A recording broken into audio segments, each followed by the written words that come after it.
À partir de l'année prochaine, on va fêter le 100e anniversaire de la naissance de Friedrich Dürrenmatt. Et puis, avec l'association de soutien du centre Dürrenmatt, on avait envie de créer un projet qui reliait Dürrenmatt à Neuchâtel. Dürrenmatt a vécu ici la majeure partie de sa vie. Et on avait envie de créer une balade en ville de Neuchâtel sur les pas de Friedrich Dürrenmatt. Alors on se trouve ici au haut du rocher ou de la roche de l'Ermitage. C'est une roche qui ferme le vallon dans lequel Dürrenmatt et sa famille ont choisi d'habiter. Leur maison se trouve en somme au pied de ce rocher. Et il nous raconte assez souvent que des gens venaient ici sur le rocher pour observer leur vie avec des jumelles. Il se plaint aussi des groupements religieux qui apparemment font des prières très fortes. Et donc il dit qu'il a une fois crié « Jésus, donne-moi le silence », mais n'a pas eu d'effet.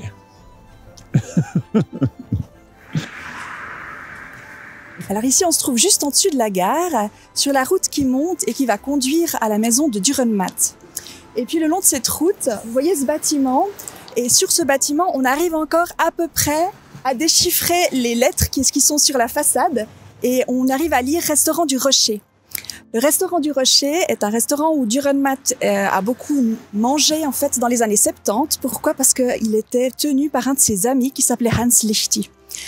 Hans Lichty, par contre, il n'était pas seulement restaurateur, il était aussi collectionneur d'art et c'était un passionné des dessins et des peintures de Dürrenmatt. Et c'est d'ailleurs grâce à lui qu'a eu lieu la première exposition des œuvres de Dürrenmatt ici en 1976 dans cette maison. La première fois, c'est pas non. On se trouve sur l'esplanade devant la collégiale et le château de la ville, et qui est un haut lieu touristique ici. Et d'ailleurs, Dürrenmatt n'échappe pas à la règle parce qu'il y amène des amis qui sont de passage et qui veulent découvrir la ville. Dans son texte Vallon de l'Ermitage, Dürrenmatt évoque notamment le château pour une raison personnelle. C'est en fait l'endroit où son fils a été condamné à 3 mois de prison pour avoir refusé de faire son service militaire. Et par la suite, Dürrenmatt va s'engager pour soutenir les objecteurs de conscience et soutenir la création d'un service civil.